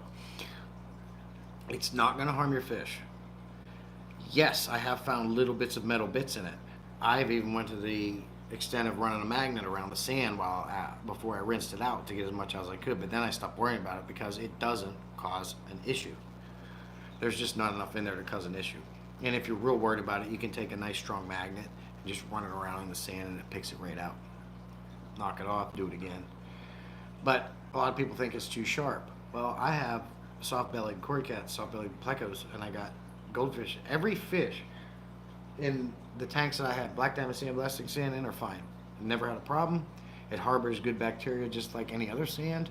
And what I like about the pool filter sand and the black diamond sandblasting sand, it's heavier. Unlike the stuff you get at your PetSmart and your Petco's, it's lighter. This stuff doesn't plume up in the water column as bad, therefore it stays out of your filters. Shady says, I hear Kelly Foreman Stephen P. says the clean the filter thing. Plus, I remember it from talks at my fish club. I can tell you that it does help, even though it might not always be true. Okay, Shady. I'll definitely remember that. Kara, yeah, I just said that, Kara. It sells fairly quick, too, if you're lazy like you don't want to. Right, yep. Monster says, you can have water last, Jesse. Oh, cool. Thank you. I appreciate you looking that up, Monster. Very cool. So it's legal in North Carolina. Cora says, so I'm used to YT playing in the background. Every time I put my phone in the pocket, vertical streams pause. Oh, okay. This is only my second time doing the vertical stream, and I like it. You get a lot more visibility out there. You get a lot more people coming in, and you learn, meet new people. but I will be going back to StreamYard this Saturday. And when Talisa comes up on my live May 14th on Tuesday, I haven't decided if I want to do the vertical stream on YouTube and just have that go live together, already clicked and invite her in, or if I should go with StreamYard. What do you guys think? Do you like these vertical streams, or do you like our normal StreamYard style? Hagen says we can put it in an existing bare bottom tank straight from the bag, and it gets cloudy for sure, but it settles out and water is clear for the next morning. Seachem Clarity. Oh yeah, Seachem Clarity works pretty good. You know what my favorite water clarity is? Product, excuse me, is an API AccuClear. Simple Hacks. That's a new name. Good to see you. Appreciate you coming in. He just got a, or she or he just got a peacock eel. Do you think I should put it with my Oscar cichlid? Simple hack. Anytime I get questions about tank mates and compatibility, I will tell you this: unless it's an obvious mismatch that you know it's not going to work, I'm going to tell you to try it, see what happens. Because much like people, fish have different personalities. There's so many fish out there that say you can't keep this fish with this fish because it's too aggressive, but it works out, or it doesn't. I got an Mbuna in with angelfish, tetras, and other fish in there, and he's fine. He was the Mbuna that was getting picked on in this tank. They had all of his fins down to a nub. I got him back to help, and I put him in there, and he's loving it, and he bothers nobody. Mbunas are supposed to be an aggressive fish, right? Can't put them with anybody. They'll tear them up. Not always the case, and that goes with any species of fish. I will say to you, I know nothing about keeping eels. I have never kept an eel, but I know about keeping Oscars. I have 2 of them. If you raise anything from a pup, we'll call it a pup. If you raise them together, you're going to have a better chance of compatibility. But right now, I tried to put a pleco in with my Oscar after so many years, and they got big. As soon as that pleco went in that tank, they went after him. I had to take them back out. You have to raise them together. But maybe someone in the chat knows more about eels than me, but if you're going to ask me compatibility, I think any fish can go with any fish. It just depends on the fish. It's like a box of chocolates. You never know what you're going to get. So it's one of them things that's trial and error. You got to try it and see what happens. I like to replace the airlift on the breeder hang on the back with those cheap little internal spray bar filters like Night Crew, and then it sprays higher flow into the HOB. Oh, that's a good idea, Cora. That's a really good idea.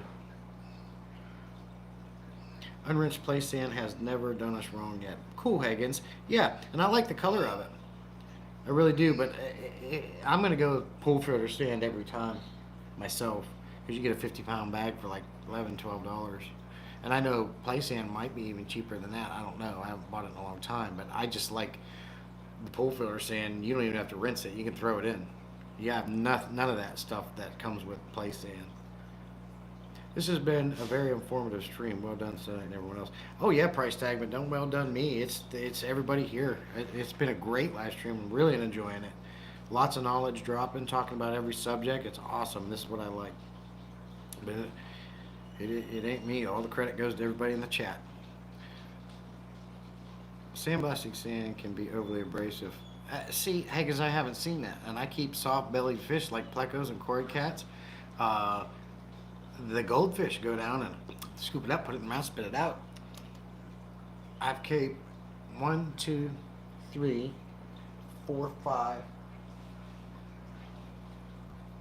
5 of my tanks have the black diamond sandblasting sand with all kinds of different species, and they don't have issues.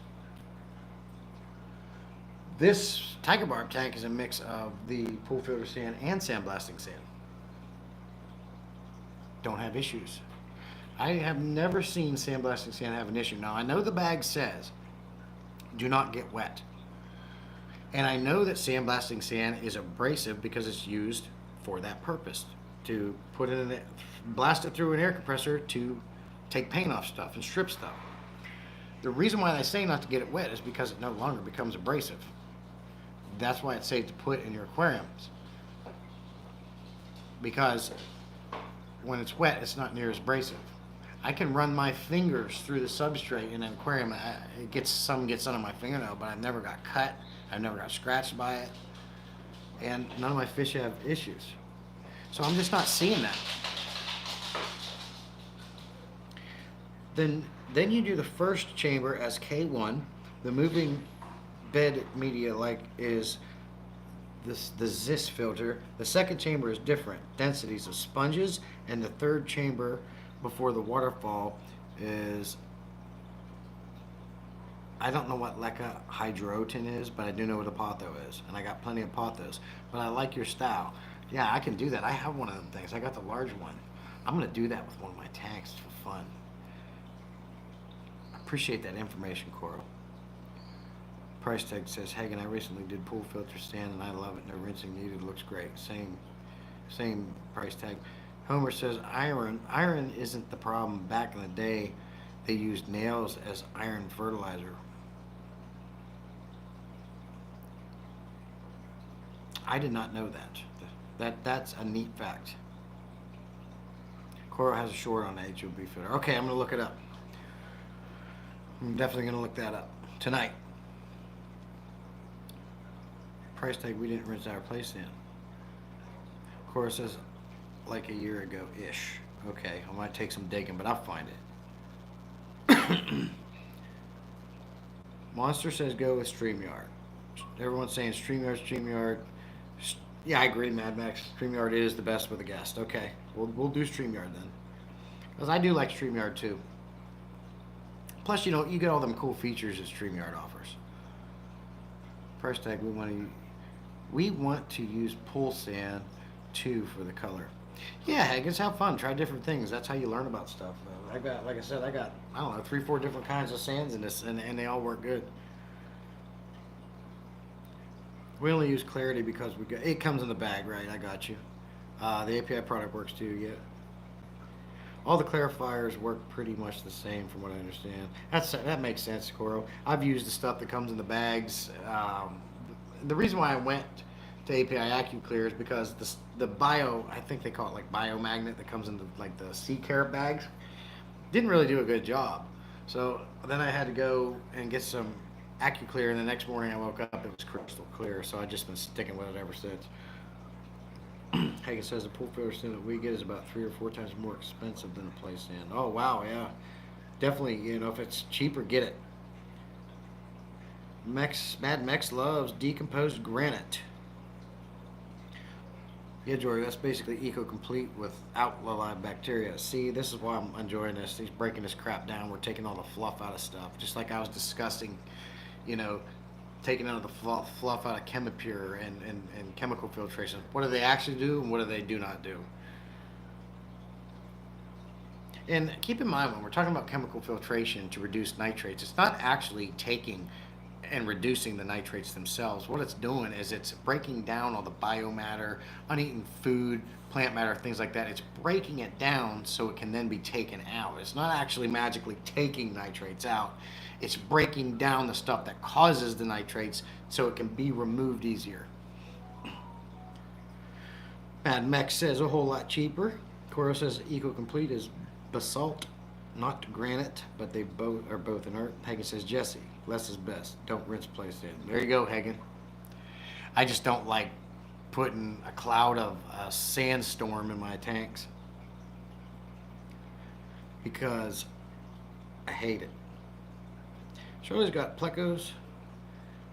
Corey, 2 types of loaches and various other fish on sandblasted sand. Never a problem. Same, Shirley. Same. I got a Golden Dojo loach that crawls over it and all day long, no issue. Tommy says, I'm a fan of decomposed granite as well. Hagen says we have iron tone in our deep substrate tank. Iron tone. I don't know what that is. Ross says StreamYard, please. Definitely, we'll get back to StreamYard. I just wanted to try these vertical streams out. I am impressed with it. You get a lot more views. That's why Craig's is pretty much doing that all the time now. You get a lot more views. You get a lot more people coming in. So I think what I'll do, I think maybe on one of my live streams I'll do vertical, and on my Saturday streams I'll just do StreamYard or just alternate it type of thing. It's something I want to add in because it helps boost the channel. Tommy still uses old nails and put it in the ground for my plants and his tomatoes and melons. It goes away. It does go away. I'm just a very impatient person, Higgins, let me explain something to you. I was on your live stream. We talked about it. I eat in 5 minutes. I shower in 4. Everything I do it fast. I get it done now. So if I can get a sand that I don't have to worry about it and just put it in, you bet I'm believe that's what I'm going to go with. It's worth it to me to spend an extra $5 on something that when you get home, you're going to have less work.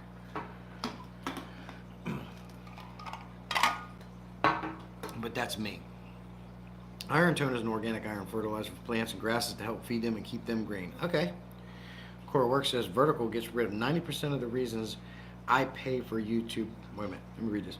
Vertical gets rid of 90% of the reasons I pay for YouTube Premium, and I typically avoid vertical streams as a result. Okay.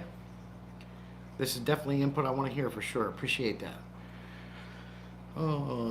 Trigger uses 1 to 2 nails per plant, tanks, and the substrate. So Trigger puts his nails right, iron nails right in his aquarium, no issues. So let me ask you this. If you used carbon or used chemical filtration that uses high-grade resins and carbons that's designed to take out heavy metals, I know carbon doesn't remove iron, but I don't know about the other ones. Would that counteract what you're doing? Tommy, he was just saying that he doesn't like vertical live streams.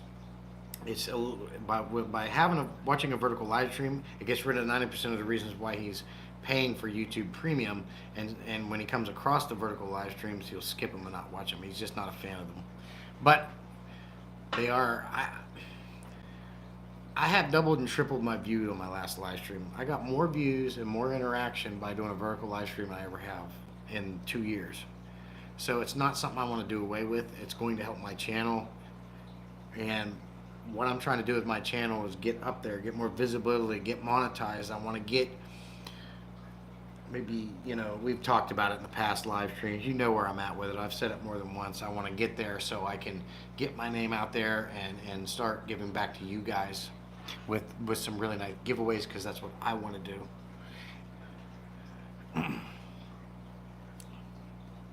Yeah, I'm just curious what it does different other than orientation versus pain for YNT. Cora says it makes it so I can't do background mode. I can't lock my phone screen if my boss walks by or if I need to walk. Oh, okay. Like I can. It just pauses the stream, and then what's the point? Exactly. Makes sense. By the way, Saturday I had a stream where we talked about a few subjects, and one of them was a 10,000 sub celebration. Well, this morning I hit over 11,000. My channel is booming. It's going up. I'm super excited about it. So we'll call this a quick 11K sub celebration while we're here. I'm at the bottom of the chat. So I'm going to ask this again as we have more people in here. Can't all aquariums be low maintenance? Do you have to have the dirted sand cap plant control tank and all those different kinds of methods, such as the Wallstad method versus regular fish keeping methods like I mostly do, where I have to do my water changes and I run in filters and big powerful filters, but I'm only doing it once a month, maintenance once a month. So can't all aquariums, regardless of the method, be low maintenance aquariums? Let me know in chat. Homer says, I don't think that a lot gets absorbed iron-wise. Yeah, I know for a fact that carbon does not take iron out, but I'm not sure about some of these higher grade resins or some of these new higher grade carbons. Sure, okay. Vertical also hides a lot of the moderator tools and things, including the thumbs up. Yeah. Yeah, I noticed that. I can't find the like button. Shirley says, yes, I think they can, but I think it takes time and effort to get there. I believe most tanks need a bit of babysitting in the beginning. Okay, Shirley, I appreciate that input. But and I agree with that. Even marine tanks can be low maintenance. I agree. Cora says you have to hold down on the screen or press the three dots. Oh, okay. Let me hold down on the screen. Let me see what happens if I do it. Oh yeah, there it is. Thank you. Big Steve, hello. Good to see you, buddy. Thanks for coming in.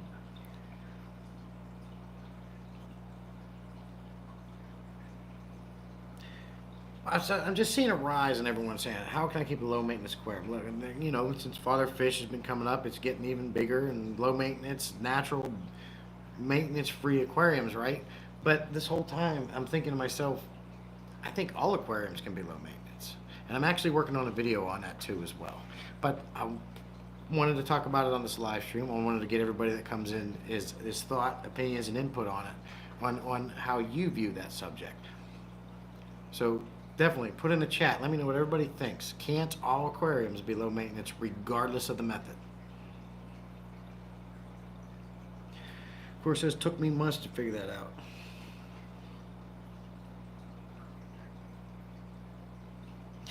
Well, this is only my second vertical stream, so it took me 1 week, thanks to you. Homer, you're absolutely right. Keeping low stock is one of the tricks, but that doesn't explain this tank here with the overstocked 75-gallon Mbuna tank that I get away with once a month maintenance. And my nitrates never go above 80 ppm in that tank. And the babies keep coming in there. Does that go hand in hand with what I was talking about earlier? Less is best. Stop cleaning your tanks every week. I don't clean weekly. I clean once a month. I just think too many people get their hands in their tanks and are always messing crap up and cleaning. They're just over cleaning their tanks. Just leave it be. You don't have to get out all the poop. You don't have to get out of the mom. All the dead plant matter, leave it alone. It's going to break down and become dirt. It's going to become nutrients for everything, right? I think people think everything's got to be crystal clear and pristine, and that's where you run into issues.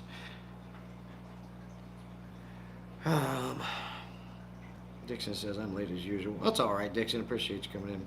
You call that overstock? Trigger, are you talking about my 75-gallon Mbuna tank? It is very overstocked. You just don't see them all. And there's brand new babies that keep coming. If I move, they're not even all out. It doesn't look overstocked right now. Here, let me throw some food in. I'll show you what I mean.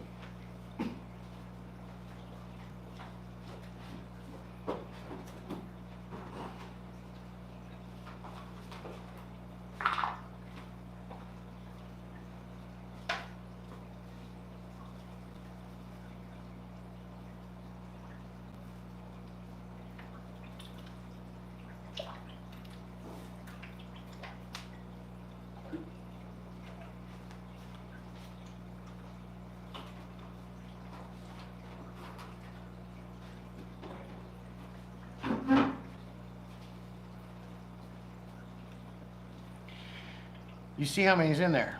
Now keep in mind, there's still little ones down in the rock still that are too scared to come out.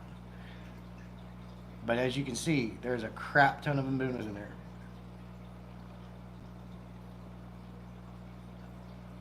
There's still some all down in the holy rock. So you can't even see all the ones that are there. That's an overstocked 75-gallon, my friend.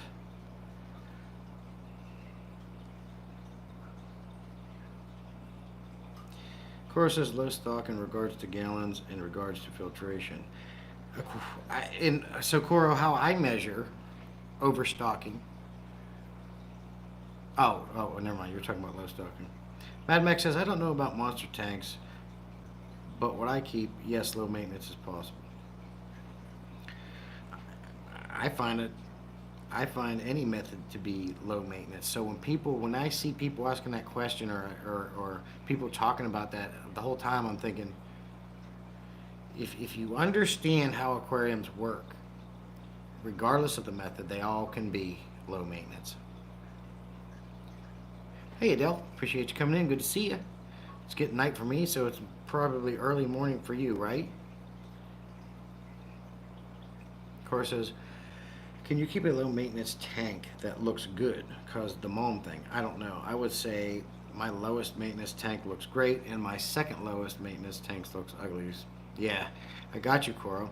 I look at some of other fish's tanks, and I think they're ugly. They're yellow. The fish seem weak, skinny. So I think you're talking just in lines of that. I could be wrong.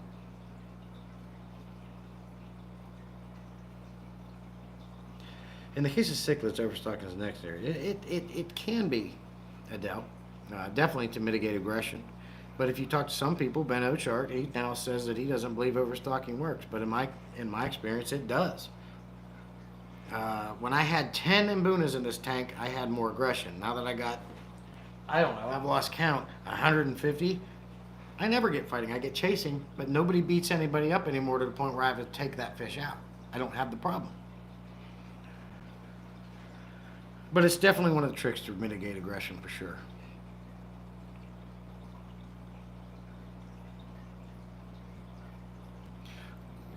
What should I say? I am used to real overstocking like we do at work. Maybe Homer, and we all have our own experience. This might be light to you, but to me that's overstocking. But I get you. 9:44 a.m. Okay, that's not bad. What's good to see you on your way to work, right? Or are you already there? 6 p.m. over there at Dixon's. Yeah, you're about an hour behind me, or 2 hours, almost 2 hours behind me. 7:45 here. Who's Gordo? Did Gordon come in?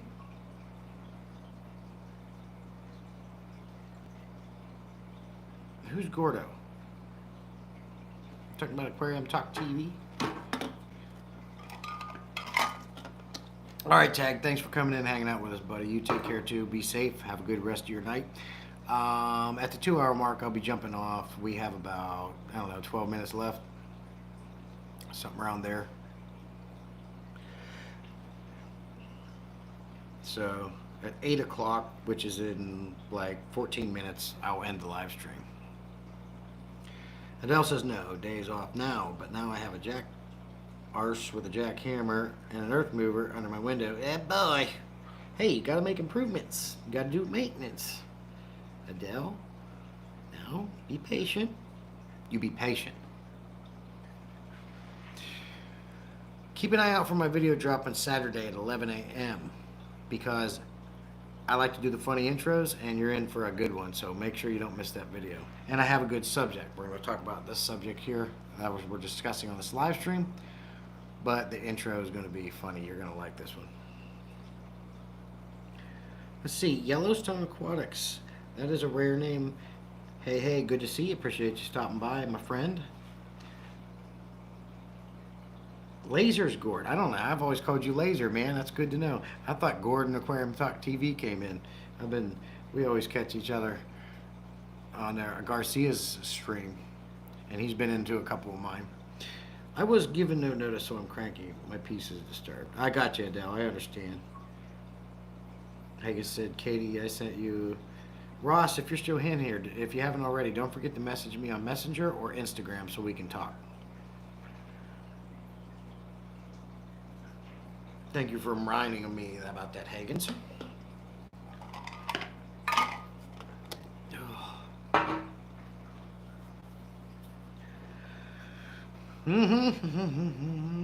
What a good stream it has been for sure.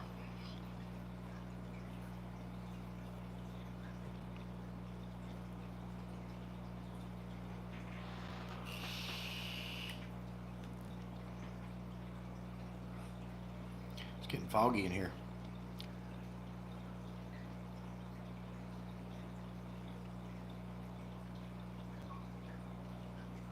I am at the bottom of the chat. It'll be a perfect time to get off here shortly too, because my phone's at 13%, but I'm going live on my iPad, so I don't need to get off. I just use the phone for chat. So what else is new, Jesse?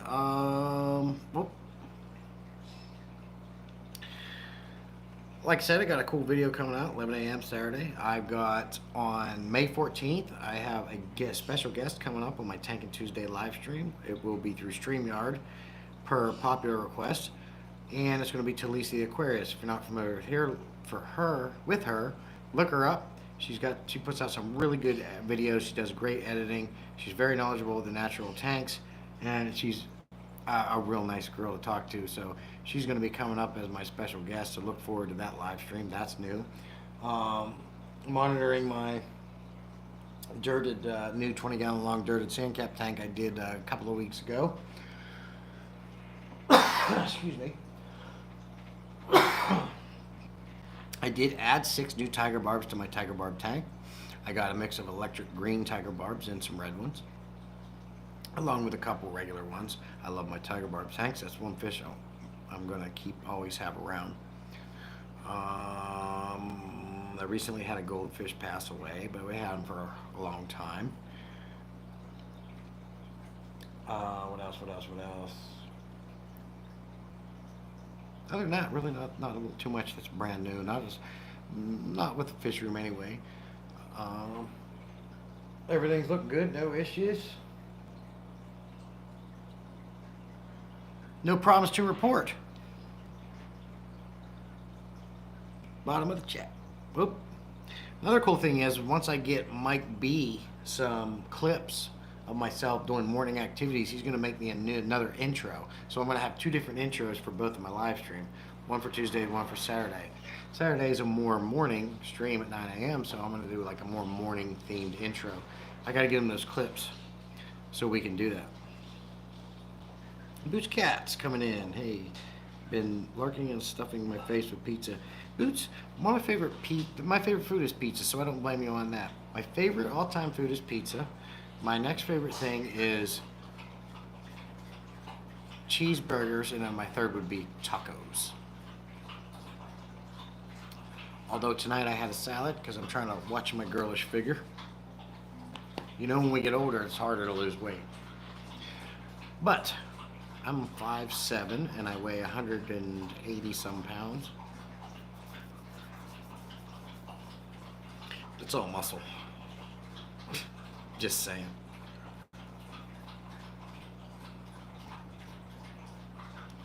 But I think I will go ahead and just wrap it up. We don't need to wait to the 2-hour mark. It's been a great stream. It's been a wonderful stream. Lots of activity, lots of knowledge gained. But I am going to go ahead and jump off. I appreciate everybody's time and coming in and chatting with me. And look forward to Saturday morning, 11 a.m., my video coming out. And before that, the Hour Power live stream at 9 a.m. Lots of cool things coming this way. I got things lined up and new stuff to bring. So keep your eye out. I've been fat since I've been 4, Dixon says.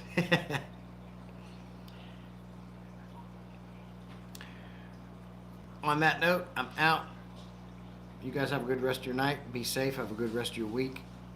And we'll see you out in the field, as I call it, in the YouTube land. Talk to you later, fish peeps. Appreciate you all.